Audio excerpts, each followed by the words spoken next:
Venezuelan authorities kicked off the so-called Plan República operation with the objective of guaranteeing the security and protection of the presidential elections this Sunday, July 28th. In Nepal, a plane carrying 19 passengers crashed during takeoff, killing 18 people.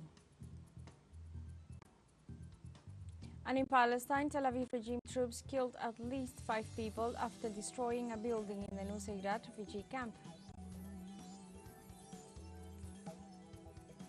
Hello and welcome to From the South. I'm Alejandra Garcia from teleSUR studios in Havana, Cuba. We begin with the news. Venezuela and Trinidad and Tobago signed energy agreements to strengthen the cooperation. Both countries signed the 7 Agreement Act with the approval of the functional structure for the operation in the Manaquin and Coiquina fields of the Deltana platform of the Venezuelan coast.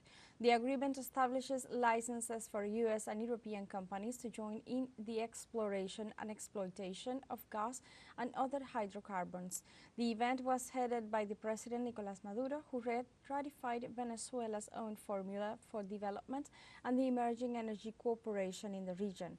International oil companies have been gradually returning to Venezuela in recent years, despite the sanctions and blockade by the U.S. government.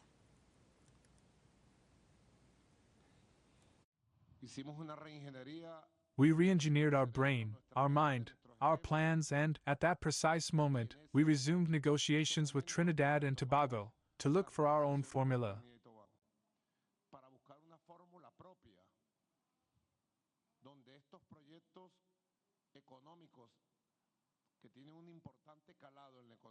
Where these economic projects, which have an important impact on the economy of Trinidad and Tobago and of Venezuela because of the income we are going to obtain, would be viable within the framework of sovereign,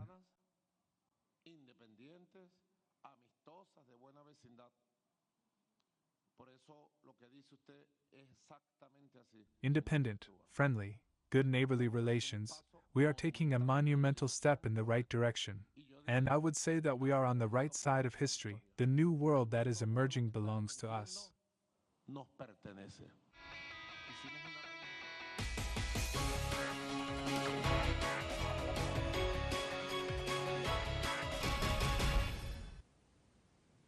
On Wednesday, Venezuelan authorities activated the Plan República with the objective of guaranteeing the security and protection of the presidential elections of this Sunday, July 28th. The authorities are in charge of distributing the electoral material and maintaining control in the voting centers due to the threats of sabotage from the Venezuelan extreme right. In this regard, the president of the National Electoral Council, Elvis Amoroso, highlighted the work of the National Armed Forces in guaranteeing the democratic process.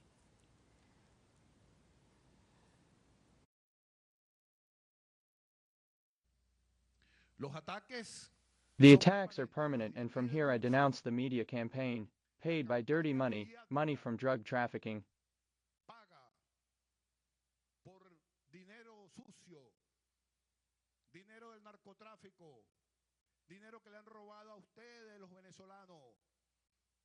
Money that has been stolen from you Venezuelans, the gold that has been taken from us, the Citgo Oil Company in the United States.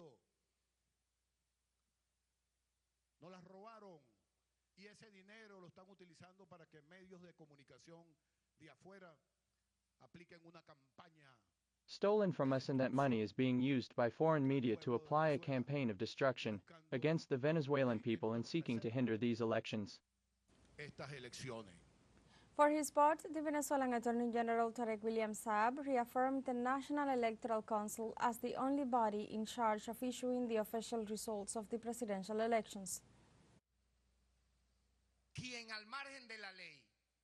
Whoever, outside the law, usurps the function of the electoral power, and I warn here clearly in the middle of the high political and military command of the Venezuelan nation.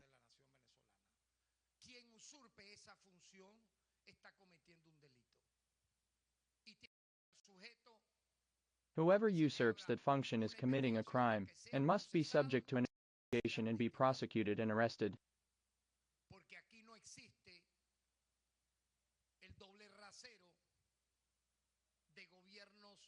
Because here there is no double standard of de facto parallel, or satellite governments from abroad that usurp the powers of the Venezuelan state. At the same time, the Attorney General of Venezuela, Tarek William Saab, denounced the plans of the far right to create violence against the Venezuelan people. Now, what this sector is proposing to Venezuela in the midst of the alibi, and it is my duty to denounce it, of the electoral moment, in a nightmarish exercise, if they triumph, is to literally repeat as a copy what the Zionist state of Israel has done in Gaza against the Venezuelan people. In Venezuela, the presidential candidate for the Great Patriotic Poll, Nicolás Maduro, was received by the people of Yaracuy to support his candidacy for July 28th elections. With a great mobilization, the inhabitants of the city of San Felipe expressed their support for the candidacy of the current Venezuelan president in the fight against the blockades imposed by the United States and its European allies. The candidate for the Great Patriotic Poll thanked the people for their support to defeat the actions of the extreme right and promised to continue working for the welfare of the nation. Maduro also reiterated his denunciation of the intentions of the Venezuelan extreme right wing to generate violence in order to come to power and steal the future of the country's youth.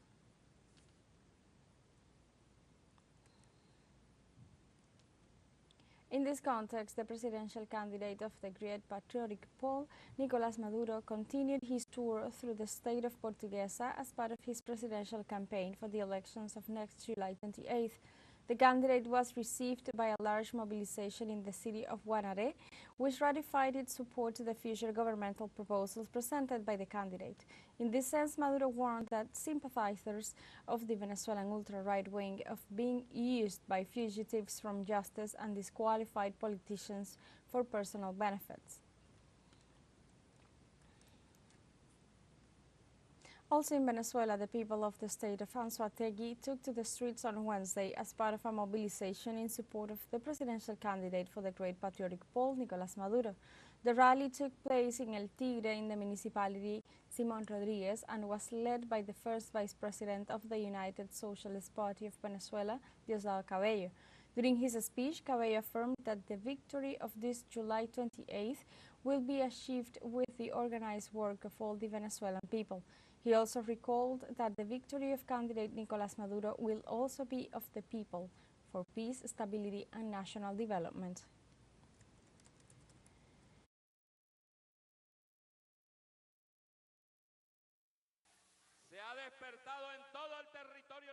A passion of people, a passion of love, a passion of revolution has been awakened throughout the national territory because on July 28th this organized people,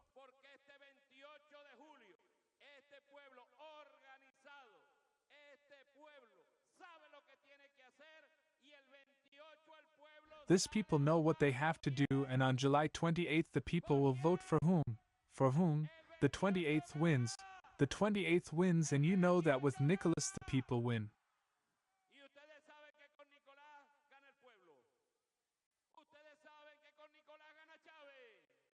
You know that with Nicolás, Chavez wins. You know that with Nicolás, peace wins. You know that with Nicolás, social equality wins. You know that with Nicolás, the stability of the homeland wins.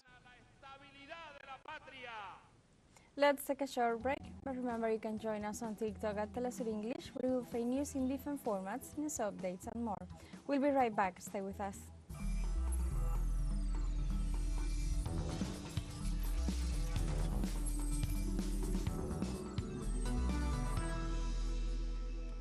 Welcome back. teleSUR is 19 years old, and no one better than our collaborators to be able to express what the anniversary means. From Caracas, Venezuela, our special envoy Daniel Rosas brings us the details. The new television station of the South in feminine form, as conceived by Commander Hugo Chavez, was born on July 24, 2005, the same day in which the liberator Simón Bolívar was born, as a story of the people with an anti-imperialist voice. What we are looking for is to give voice to the Latin American identity, our American identity, that of the global South. That is why teleSUR was born. teleSUR sign now currently reaches 500 million users throughout Latin America, North America, 33 countries in Africa, and Europe with its transmissions in Spanish and English. We are working very hard to have the kind of programming that our viewers deserve around the world, in broadcast, and now also in multimedia. We are also launching information, but never losing our informative style and never losing our axis, our editorial line. That's why, regardless of the subject matter, teleSUR always presents information with an innovative approach. It can tell sports in a different way. It can give a voice to those things that not even the big international sports channels can focus on, but on the human stories behind the sport. We are a great team. We are always united, always together so that everything on the air is spectacular and always excellent. In its 19 years of life, teleSUR has been more than the news signal of Latin America. It has been a school and a family. Well, anecdotes always happen here. As a news channel, every moment gives you something different, a learning, a lesson. teleSUR is my first time on television, and here I have learned everything I can know, and every day I always learn something new. It's like a brotherhood. There is a very special camaraderie that I have not seen elsewhere, and that gives me a lot of confidence, a lot of peace of mind, and also a lot of freedom. Values they carry to their everyday lives. It has as a value the commitment to the workers, has always committed to the workers. I really feel that teleSUR is a school and it keeps me motivated every day to be here. Age is no limiting factor, and for me being in teleSUR means learning more every day. That's why, with our network of correspondents in different parts of the world, more than a slogan, we take our responsibility very seriously. teleSUR always gives more. Daniel Rosas, teleSUR, Caracas, Venezuela.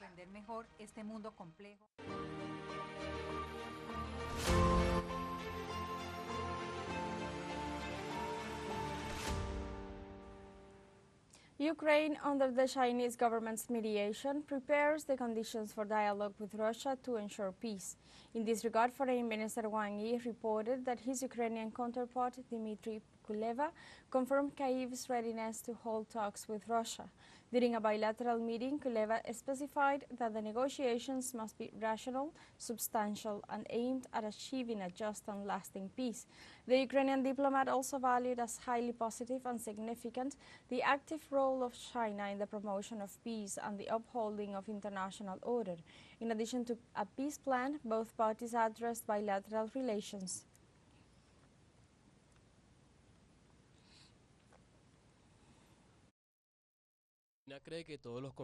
China believes that all conflicts must be settled at the negotiating table and all disputes should be resolved by political means. Recently, both Ukraine and Russia have shown their readiness for negotiation. Meanwhile, after the Ukrainian Foreign Minister Dmitry Kuleba announced his readiness to establish a dialogue with Russia, the Kremlin spokesman Dmitry Peskov said, "This is certainly better than Kyiv's statements to exclude any contact with the Russian side, and we will have to wait for concrete actions to judge what the Ukrainian side's intentions are. Of course, to speak about dialogue in one or another tone is much better than to speak about the intention to fight to the last Ukrainian." Laos is getting ready for the 57th Foreign Ministers meeting of the Association of Southeast Asian Nations, ASEAN, which will be held in the country's capital, Vientiane, from Thursday to Saturday. With the theme ASEAN Enhancing Connectivity and Resilience, the association's 10 member states will be addressing crucial affairs such as increasing cooperation in innovative technological projects, the ethnic conflict in Myanmar, and the disputed South China Sea. The latter is in relation to the maritime claims of China, Brunei, Malaysia, the Philippines, Vietnam, and Indonesia over the sea to the south of China and several islands within and nearby. The participating foreign ministers are expected to issue a joint statement on the issue after their talks on Thursday.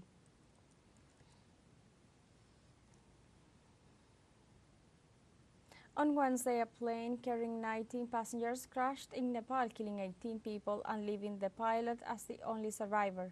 In this regard, authorities confirmed the accident occurred when the state-owned plane veered off the runway and crashed while trying to take off from Kathmandu International Airport. In the meantime, authorities reported they had recovered the 18 bodies from the scene, while the sole survivor was hospitalized with minor eye injuries. The causes for the accident of the plane that was bound for the city of Pokhara, a common entry point to the Himalayas, are still unknown. In Spain, 129 migrants from the African continent arrived at a port in the Canary Islands after being rescued by maritime authorities. Red Cross sources indicated that the migrants, who are from sub-Saharan origin, were on board a cayuco or open boat. The sighting was made by a vessel traveling from Portugal to Nigeria. After arriving at the Araguinin dock, 7 of them were referred with serious pathologies to various hospitals. The Border and Coast Guard reported that in 2024, almost 20,000 people have tried to cross the Atlantic Ocean from Africa to reach the Spanish archipelago. We have a final short break coming up, but before we invite you to join our WhatsApp community for our English-speaking audience. You can scan the QR code on screen to join directly and share the link to reach more people. Constant news coverage of Latin America and the Caribbean, as well as the rest of the world. Final short break, don't go away.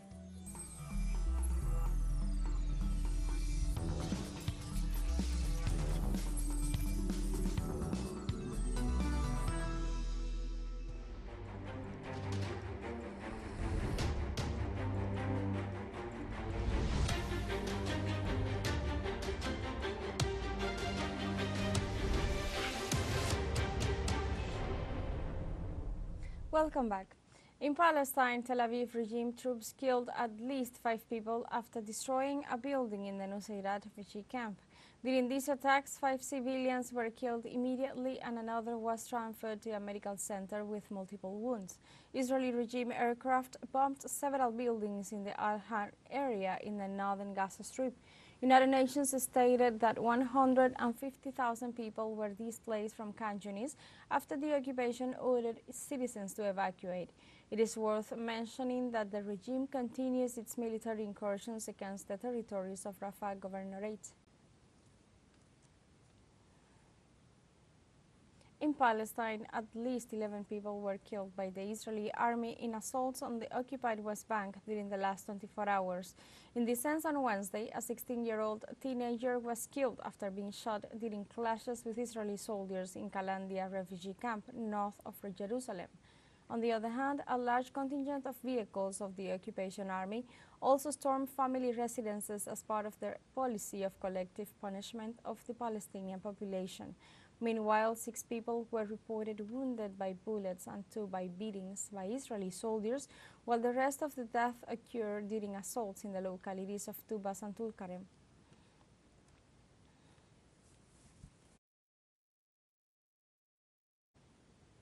On Wednesday, relatives mourned the death of Abd al-Nasser Sarhan, 23, who was killed by the occupation army during a raid in Tubas in the northern West Bank. In this sense, local media pointed out that the young man was a customs officer and was shot by Israeli troops while on duty without posing any threat. It should be noted that 589 Palestinians, including 142 children, have been killed by Israel since the beginning of the genocidal war in Gaza on October 7th amidst the intensified incursions in the occupied West Bank.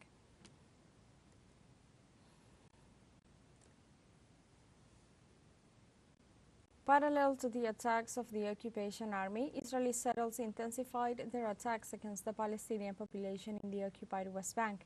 In this way, on Wednesday night, a group of extremist settlers set fire to homes and vehicles in the town of Wara, south of Nablus. In the meantime, local media denounced that the escalation of attacks comes just days after the International Court of Justice ruled as illegal Israel's decades-long occupation of the West Bank and East Jerusalem. On Wednesday, the media office of the Gaza government said the Israeli occupation forces have killed 16,000 children in the Gaza Strip since the beginning of the aggressions on October 7th. In this regard, an official statement also stressed that as the death toll is close to 40,000 in Gaza, a total of 34 children have died due to malnutrition, while 17,000 others live without one or both parents. In this context, the U.S. Jewish doctor Mark Perlmutter declared on Sunday during his return to the United States that Israeli snipers deliberately set fire on Palestinian children.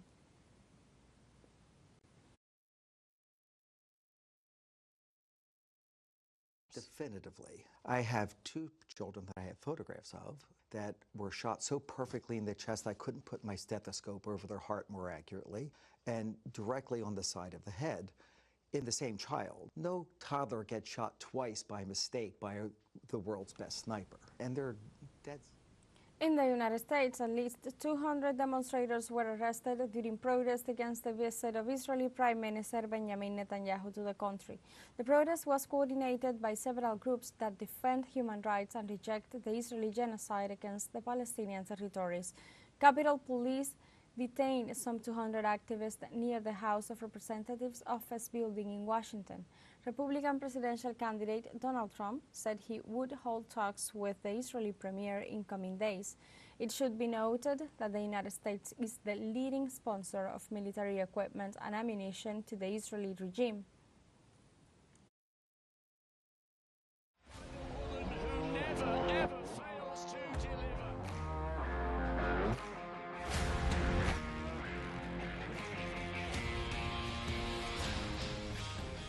On Wednesday, the French government confirmed that the opening of the Olympic Games will be held on the Seine River.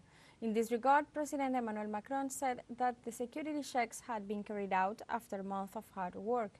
Furthermore, he assured that the scene planned for the opening ceremony would be maintained, where more than 200 participating delegations will parade along the river waters aboard barges in the presence of more than 300,000 spectators. For their part, the French authorities confirmed they have activated the anti-terrorist perimeter restricting access to the ceremony area.